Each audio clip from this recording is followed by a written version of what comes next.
Boa noite a todos.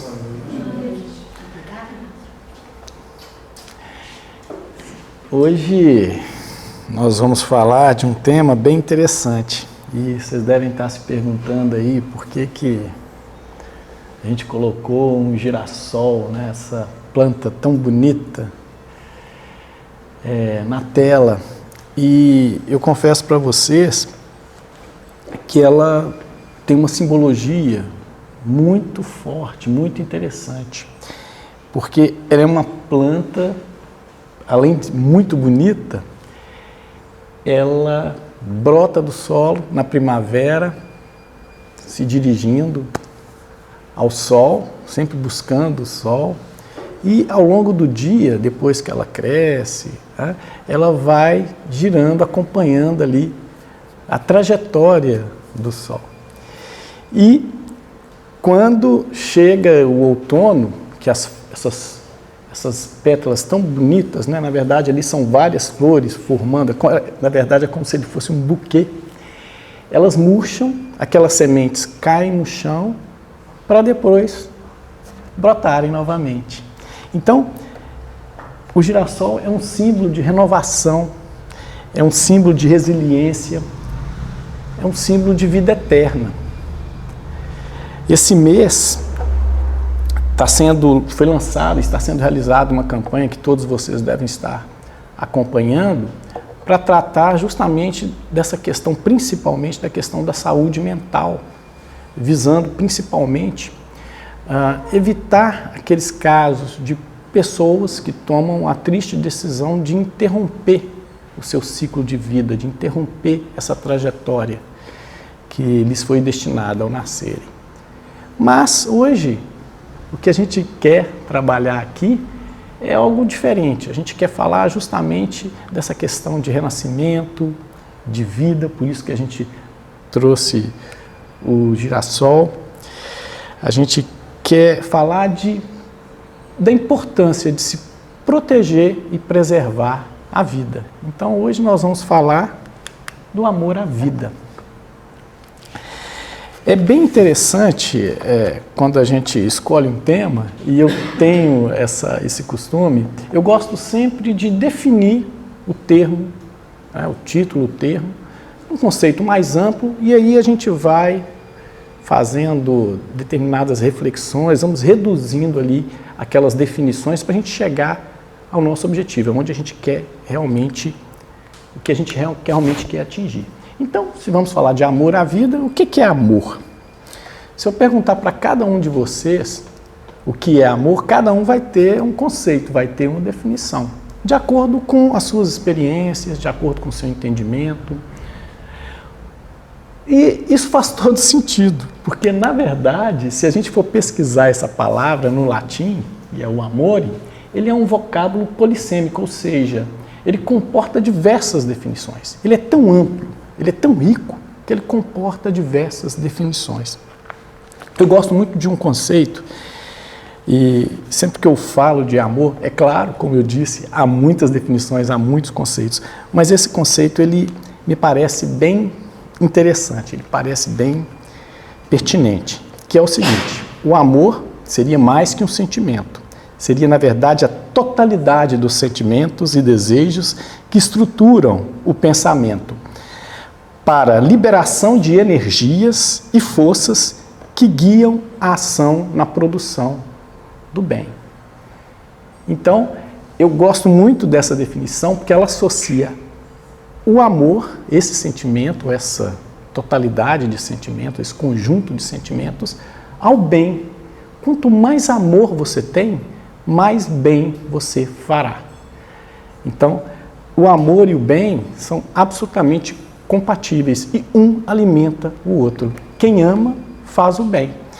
Isso me faz até lembrar, há muitos anos, quando o feminicídio, hoje o feminicídio, entre aspas, está sendo mais divulgado, está na moda, mas há muitos anos o feminicídio é uma triste realidade aqui no nosso país. E havia um lema que era assim: quem ama não mata. Justamente no sentido, se geralmente os maridos, os companheiros, até hoje, é que costumam serem os assassinos das suas próprias companheiras ou ex-companheiras, e tinha esse tema, quem ama não mata. E é verdade, porque quem ama faz o bem. Então quem ama jamais vai tirar a vida de alguém, jamais. Então ele pode ter qualquer outro sentimento por aquela pessoa, menos amor, porque quem ama faz o bem. E aí a gente tem outras definições de amor que é interessante trazer aqui, como o da cultura grega, que diz que amar implica o conhecer e o conhecer implica o amar. Faz muito sentido também, porque para a gente amar, geralmente nós precisamos conhecer. Mas aí há aqueles casos, né, principalmente dos mais românticos, né, que falam, o amor à primeira vista. Então não existe amor à primeira vista. Eu não posso olhar aquela pessoa e já sentir que a amo. Ou até aqueles casos de pessoas que dizem o seguinte, olha, eu posso amar e não gostar. Eu posso não gostar de nada que aquela pessoa faça, mas eu a amo, porque é um ser humano e eu sinto amor por ela, eu faço até qualquer coisa por ela, apesar de não gostar dela, ou não gostar das coisas que ela faz. Então, é um conceito, vamos dizer, um pouco questionável, mas que faz algum sentido sim, e é um conceito que nos traz a cultura grega. E um outro que eu trouxe, que também faz parte da nossa realidade aí, como país que tem a sua base católica, mas que, obviamente, foi incorporando aí outras religiões de matriz africana, os protestantes, os espíritas e por aí vai. Que é a cultura judeu-cristã ou bíblica, que ela diz o seguinte, o amor não partirá do mundo nem do homem, mas de Deus. Sim, mas aí a gente também começa a questionar algumas coisas aí.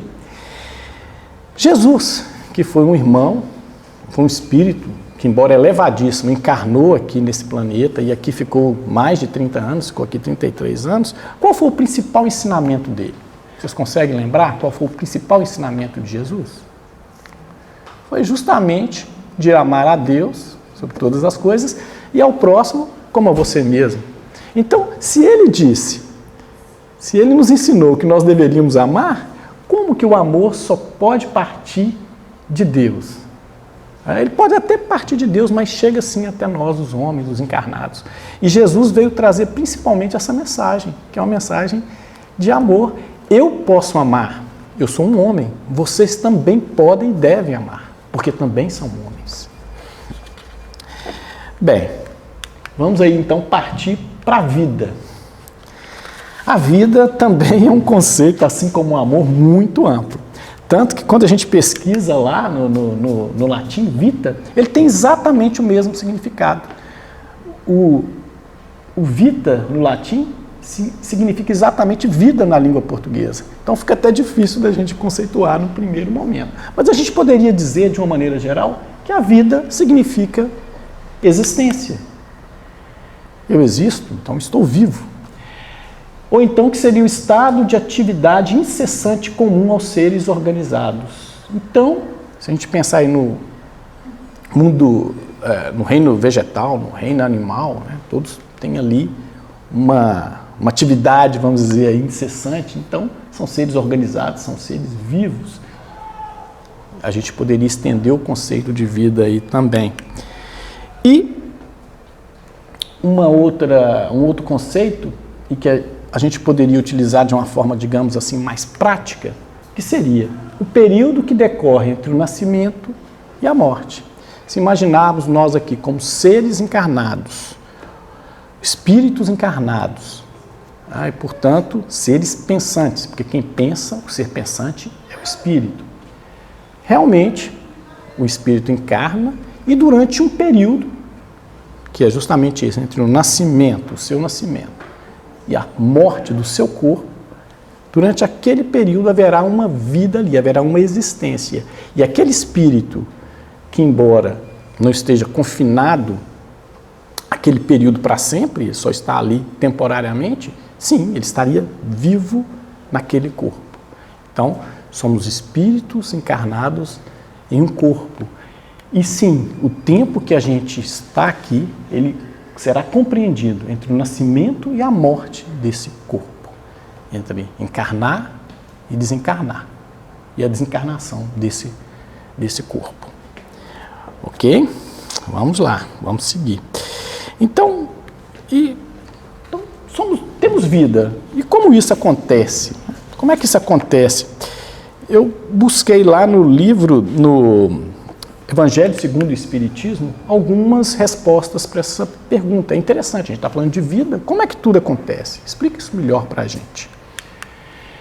Em sua origem, o homem só tem instintos, é o que diz lá o Evangelho segundo o Espiritismo. Quando mais avançado e corrompido, só tem sensações. Quando instruído e depurado, aí já tem sentimentos. E o ponto delicado do sentimento é justamente o amor. Não o amor no sentido vulgar do termo, mas esse sol interior que condensa e reúne em seu ardente foco todas as aspirações e todas as revelações sobre-humanas. Olha que conceito mais lindo, e que se refere justamente ao sol. A gente está falando do girassol, que segue a trajetória do sol. O amor, então, segundo a instrução dos Espíritos, seria esse sol interior que condensa e reúne em seu ardente foco todas as aspirações e todas as revelações sobre-humanas. E, como eu acabei de dizer, como eu disse anteriormente, o que nos ensinou Jesus? Foi exatamente isso. Por isso que o amor resume a doutrina de Jesus inteira. Porque talvez o grande objetivo dele, com todos aqueles exemplos que ele nos deixou, aquelas parábolas lindíssimas, que aparentemente muito simples, mas que até hoje a gente tenta entender e compreender e captar o significado. Eu não sei se isso já aconteceu com vocês, mas uma parábola que eu já li e reli várias vezes, quando eu leio, me vêm outras ideias, me vêm outras reflexões. Então, Jesus, tudo que ele fez era assim, ele era muito coerente. E tudo que ele fez, aparentemente simples, tinha um contexto, tinha uma profundidade muito grande. Muito grande. Então, por isso que até hoje é esse nosso exemplo. Por isso que até hoje a gente tenta imitá-lo, infelizmente, na maioria das vezes, sem muito sucesso. Mas os exemplos, os ensinamentos estão aí para a gente, pelo menos, tentar aprender.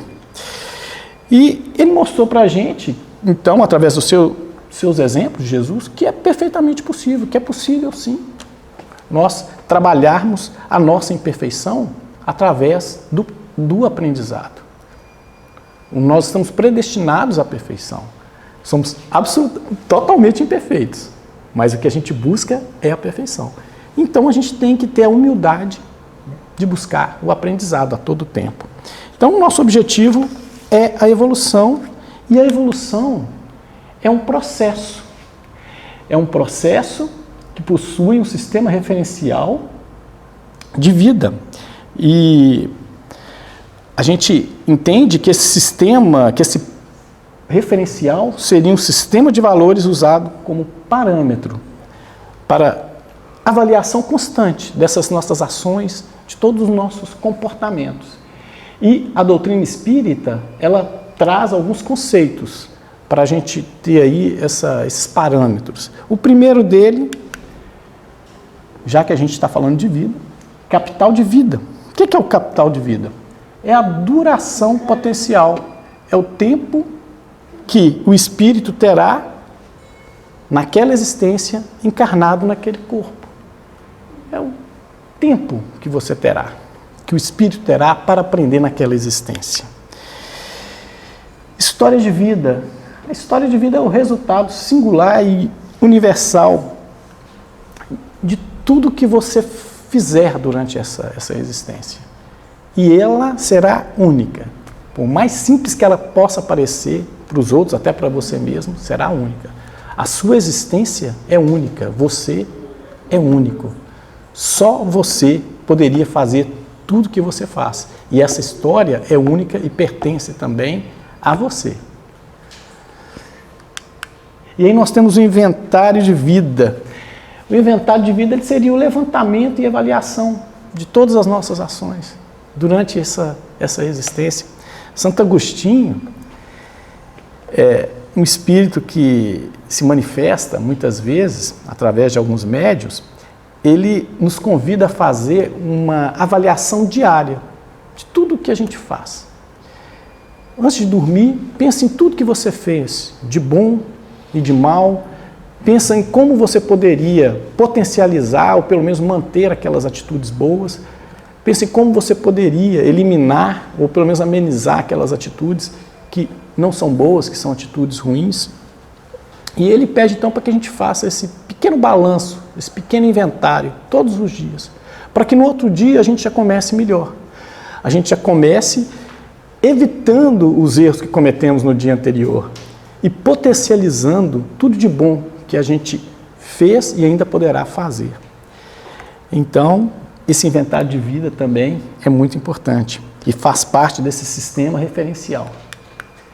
E, por fim, o projeto de vida, que é justamente o planejamento. O planejamento. Todos nós temos um projeto de vida. E esse projeto de vida, ele é feito mesmo antes de nós nascermos. A gente não sabe exatamente como é que as coisas vão acontecer. A gente não existe determinismo, não tem nada pré-determinado. Mas sim, você faz um plano. Quando você vai estudar, e se você quer estudar o curso de medicina, eu tenho que estudar, vou passar no vestibular de medicina, depois tem que estudar lá os 6 anos, se quiser fazer residência, mais não sei quantos anos. Então você faz um planejamento.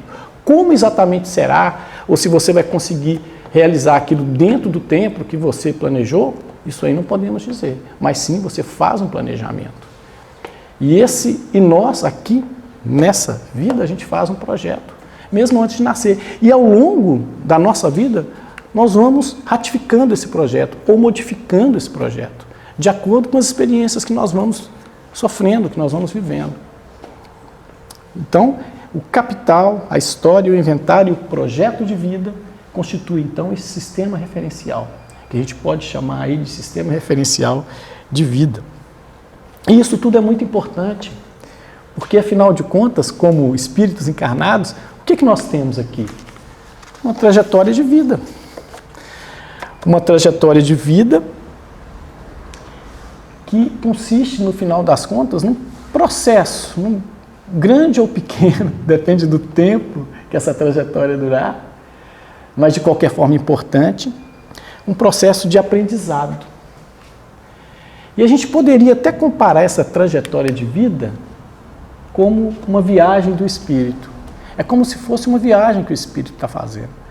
Quando a gente quer viajar, a gente quer ir para algum lugar, você tem que planejar. Você tem que fazer uma série digamos ali, de construções, digamos assim. Você vai ter que construir uma ideia para onde você vai ter que pensar no dinheiro, na quantidade de dinheiro que você vai ter, quais os veículos que você vai utilizar, o tempo. Você vai ter que fazer, você vai ter que se preparar para fazer aquilo. E aqui, nessa existência, aqui na Terra, a gente faz a mesma coisa.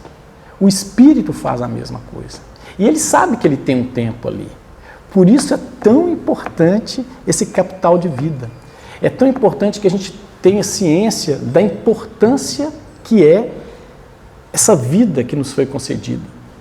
E o quanto que a gente deve fazer para preservá-la, sabe? Para a gente não perder nada dessa oportunidade. É igual uma viagem. Se você planejou uma viagem de 2 semanas, você não quer fazer uma viagem de 1 semana só. Você quer aproveitar ao máximo. Você quer ficar as 2 semanas e durante aquelas 2 semanas você quer fazer tudo o que você puder fazer para aprender, para conhecer novos lugares, para conhecer gastronomia, enfim, tudo que você planejou.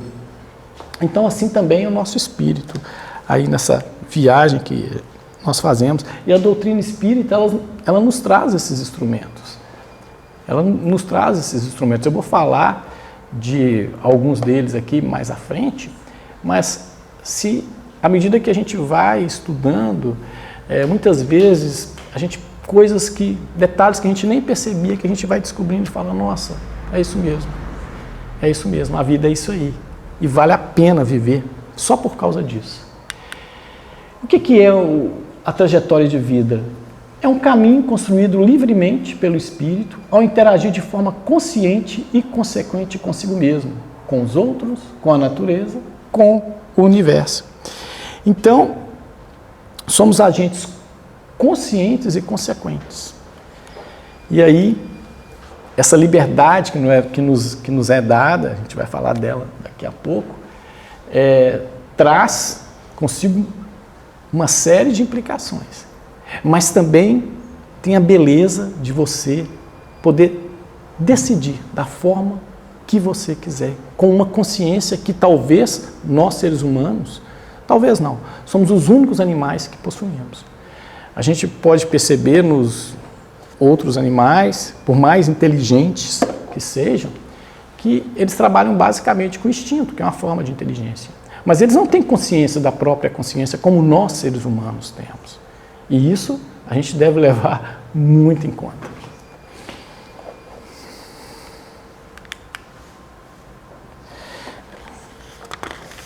Agora, não é tão fácil.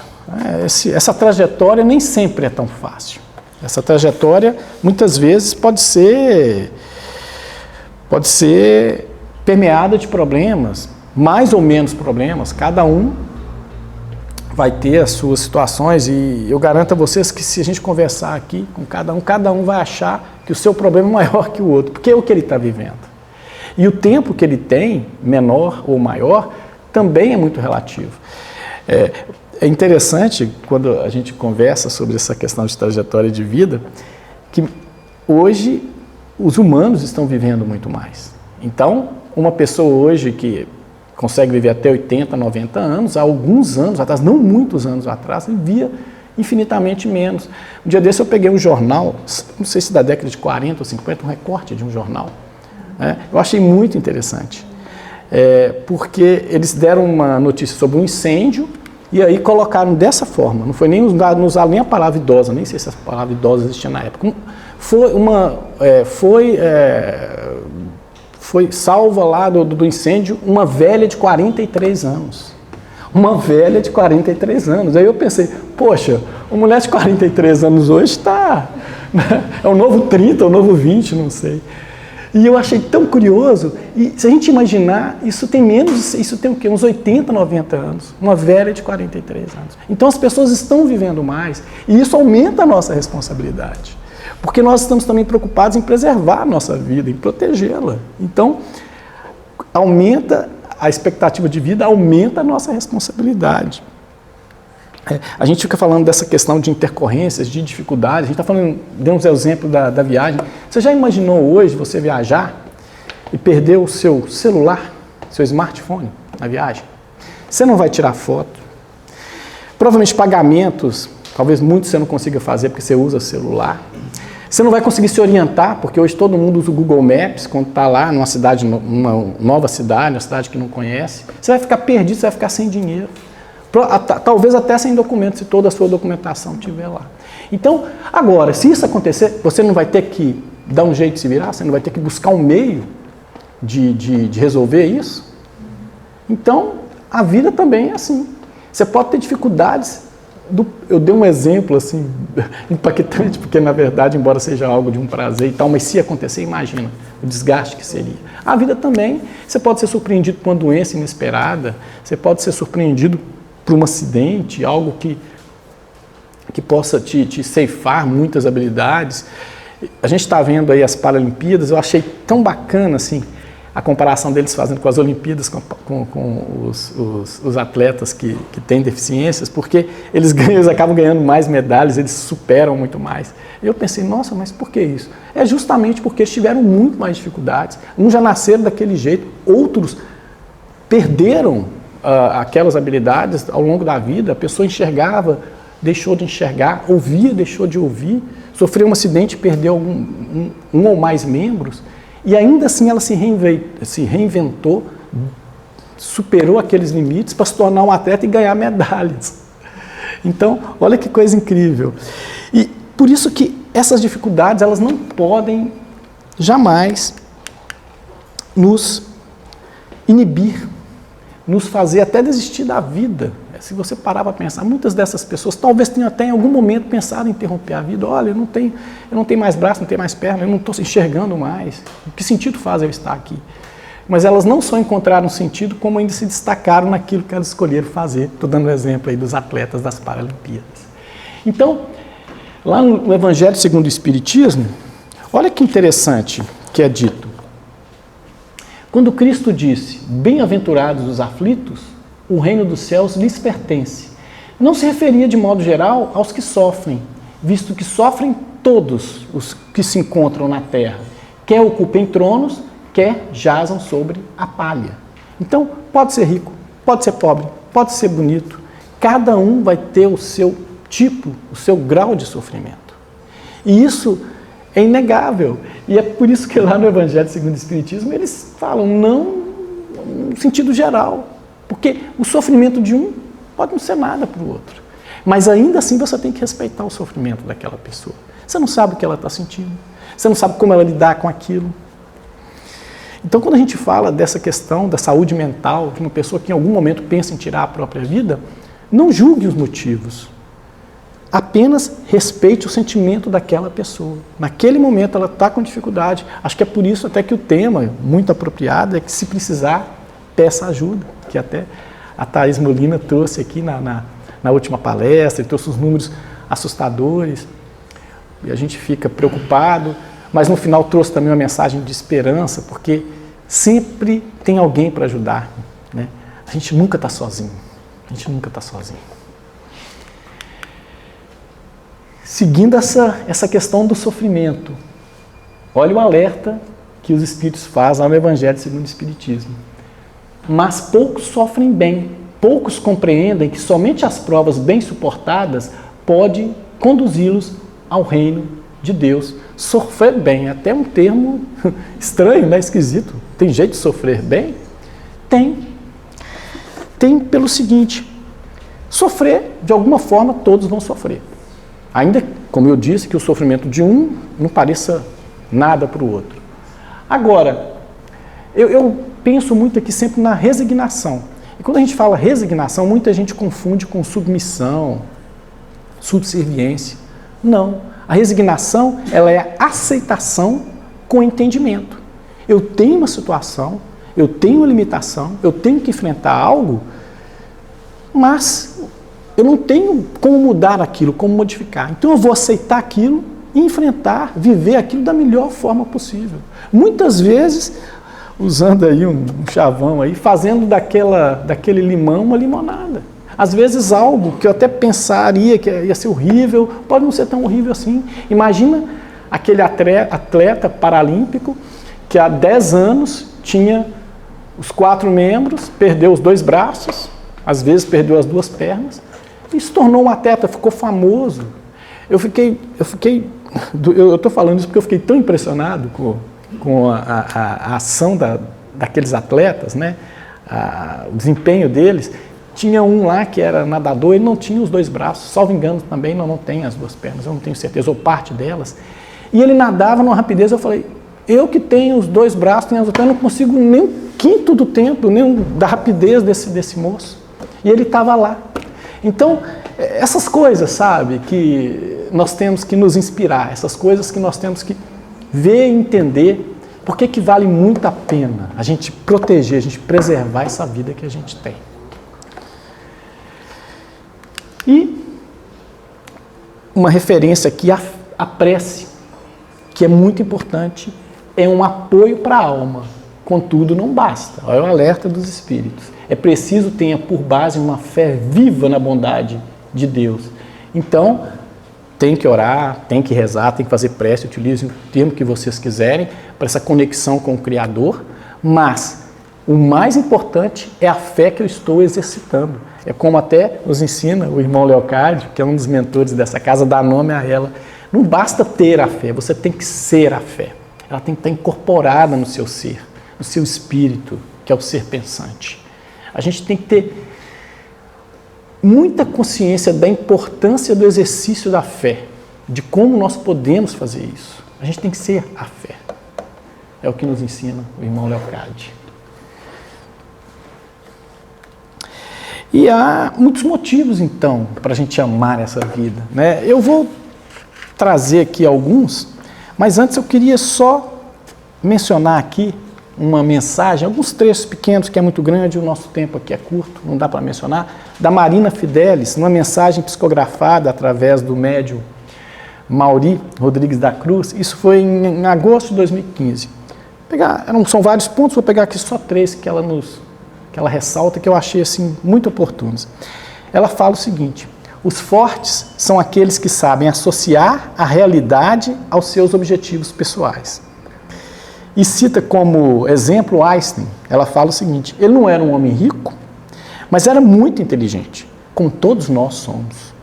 Ele, contudo, fazia muito bem combinar a inteligência com a realidade. Fez um trabalho extraordinário que ainda não foi totalmente decodificado. Então, olha que interessante. E por fim ela diz: deve-se ter uma alegria intensa em trabalhar, em aprender. Essa mensagem eu acho que é muito oportuna, porque muitas vezes as pessoas ficam reclamando de algum sofrimento que tem e se esquecem de todas as habilidades que ele possui e de como ele poderia fazer a diferença utilizando aquelas habilidades, até mesmo para superar aquelas dificuldades, aqueles obstáculos, aquele sofrimento.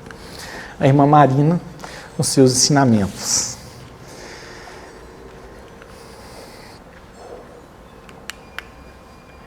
Bem, a gente falou aí de trazer alguns atributos, né, que nos foram concedidos. Há vários, eu vou trazer 3 deles. E um deles, que a gente tem sempre que ter em mente e que às vezes a gente parece até esquecer, que é que a nossa alma é imortal. Olha que nos lembra lá o livro dos Espíritos, lá no livro dos Espíritos, que foi codificado pelo Allan Kardec. Demonstrando a existência e a imortalidade da alma, o Espiritismo reaviva a fé no futuro, levanta os ânimos abatidos, faz suportar com resignação as vicissitudes da vida.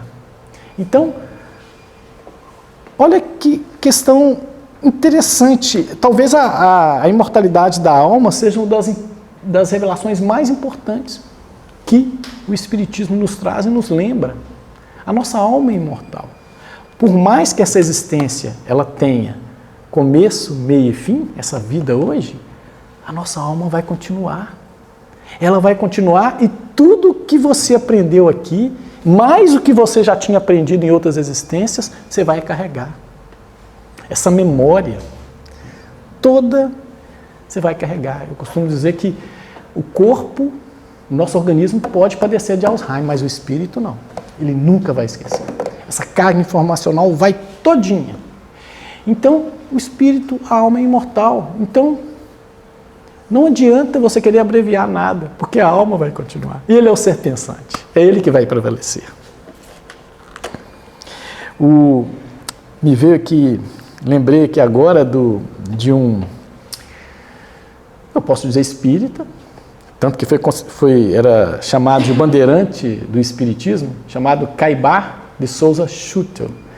Ele era um carioca, ele nasceu no Rio, depois foi morar no interior de São Paulo, chegou a ser prefeito de uma cidade lá chamada Matão. Ele nasceu no século passado e morreu no século XX, nasceu no século XIX e morreu no século passado, por volta de 1938, desencarnou. Ele era farmacêutico e era também político. Ele foi prefeito lá de Matão. Ele era uma pessoa tão singular, um espírito tão singular, que ele, na sua própria casa, acolhia as pessoas que precisavam. E como ele era farmacêutico, ele era técnico, né, em farmácia, ainda medicava as pessoas. E ainda foi prefeito da cidade. E foi considerado o bandeirante do espiritismo, porque naquela época que o rádio estava surgindo, ele divulgava a doutrina espírita através das rádios. Então foi o Caibar de Souza Schutel. Tem uma frase que é atribuída a ele, já após ter desencarnado, que é a seguinte: vivi, vivo e viverei, porque sou imortal. Vivi, vivo e viverei, porque sou imortal. Obviamente, se referindo ao nosso espírito. Bem, falamos. Muito bem, agora vamos falar de um tema delicado, que é a nossa liberdade para fazer tudo o que nós queremos. Livre-arbítrio. Então nós somos espíritos e por isso temos vontade, razão e sentimento. Desde as primeiras vidas humanas, desenvolvemos paulatinamente o livre-arbítrio, a liberdade. Nós podemos realmente agir como quisermos, obviamente arcando com todas as implicações, as consequências disso. Mas, sem dúvida, para o homem encarnado, isso é um grande privilégio. Imagina, você, além de ter a consciência de tudo que faz, você ter a liberdade de fazer o que você quiser, porque é um ser pensante, é um ser inteligente. E essa é a lei do Espírito. Deus não pune nem recompensa os espíritos, mas criou leis tais que regem o universo, de tal modo que as escolhas carregam em si mesmas as consequências boas ou ruins. Eu trouxe aqui uma mensagem do espírito Leocádio José Correia, mais uma vez o Dr. Leocádio nos ensinando, de uma mensagem psicografada pelo médium Mauri Rodrigues da Cruz. Olha só o que ele diz. Busque agir, trabalhe com diligência, procure vencer os obstáculos, as dificuldades e mantenha viva a resistência que fortalece o caráter e ilumina o caminho das provações terrenas. Irmão Green, Antônio Green, ele nos ensina o seguinte: quem não age, não é. Nós temos que agir. Se nós queremos ser, nós também temos que agir.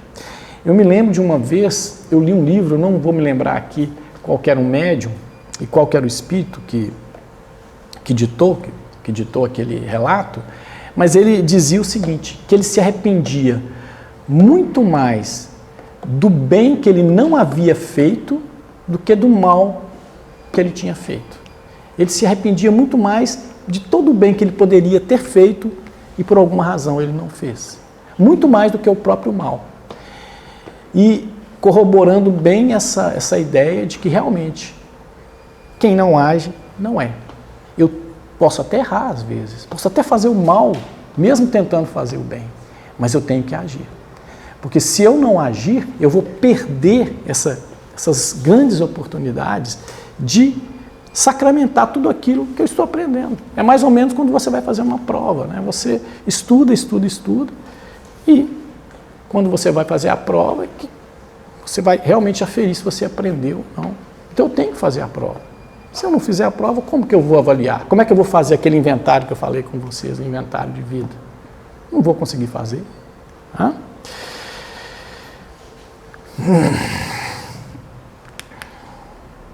Da mesma forma, na mesma linha, e bem ao encontro dessa mensagem do Setembro Amarelo, não se desespere, não demonstre insatisfação. O temor, a angústia, provém da falta de autoconhecimento.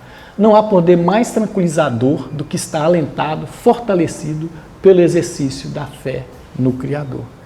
Reitero, temos que aprender a exercitar a nossa fé, temos que ser a fé. Não adianta só eu fazer uma prece se a minha fé ela não estiver ali caminhando junto, se a minha fé não estiver fortalecendo, não estiver fomentando aquela prece.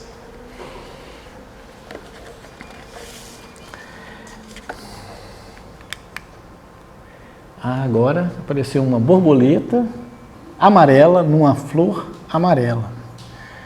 Foi um irmão nosso que fez essa pintura aí nas nossas sessões de psicografia, que é encantadora. E olha que interessante, ali nós temos uma borboleta, né? As borboletas são tão lindas, né? Elas colorem os jardins, nos encantam. Mas essa borboleta, antes de se tornar assim tão linda, de ficar passeando entre as flores, levando pólen de uma para outra, né? E também ajudando ali a germinar e tudo, ela foi uma lagarta, provavelmente muito feia, que em algum momento teve muita dificuldade, até quando ela já estava próxima ali de fazer ali, né, de se enroscar ali, eu não sei como é que é o termo que usa, e de se tornar um casulo, deve ter ficado muito fraca, com dificuldade para caminhar, mesmo com aquela quantidade de pés, né, para caminhar né? Muitas vezes a gente até mata lá a pobre da lagarta, a gente até interrompe aquele ciclo, né? Mas ela chega um momento que ela vai ter muita dor, eu fico imaginando, deve ser muito difícil, principalmente naquele momento que ela está próximo de, né, tornar ali um casulo. Mas se ela desistisse, se ela parasse antes, né, ou antes de se tornar um casulo, ou antes ou depois quando ela se torna, ela nunca se tornaria uma borboleta. Nunca, e não seria esse inseto tão lindo que a gente mesmo gosta. Geralmente a gente não gosta, né, de insetos, mas a borboleta todo mundo gosta. Igual essa aí que, pelo que o nosso colega contou, ele viu uma no jardim dele e ficou inspirado e desenhou, tentou reproduzi-la. Então, essa lagarta, talvez se ela tivesse consciência de todo aquele sofrimento, aquela dor e pensasse, não, eu não vou continuar não, esse negócio é muito sofrido, eu vou interromper isso. Mas ela não tem, felizmente, porque ela não é um ser consciente, porque ela não tem esse livre-arbítrio, ela vai seguir o seu instinto, vai se formar aquele casulo e depois vai se tornar essa linda borboleta. E isso nos remete muito à ideia, e quando a gente vê uma borboleta, realmente ela passa essa ideia de beleza, de alegria, de esperança.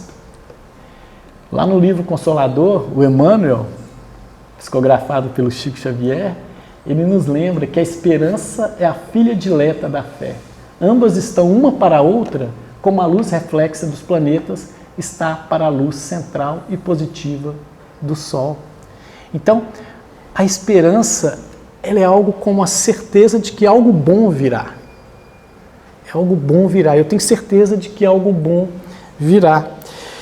E é por isso que o Emmanuel ainda compara a esperança ao luar, que constitui dos bálsamos da crença, da nossa fé. E essa certeza de que algo bom vai acontecer, ela só é possível através dessa fé, que muitas vezes a gente dá uma titubeada, a gente deixa um pouco de lado, mas quando a gente realmente acredita, quando a gente é a fé, a gente nunca vai desistir. A gente sempre vai sentir que tem motivos para continuar. E é por isso que o Emmanuel diz, a fé é a divina claridade da certeza. É a divina claridade da certeza, é a certeza de que nós temos muitos motivos, muitos mesmo. Eu só disse aqui, trouxe aqui alguns, para poder viver, e viver com alegria. A gente sempre vai ter motivos para ter amor à vida. Obrigado pela atenção, vamos agora para o passe.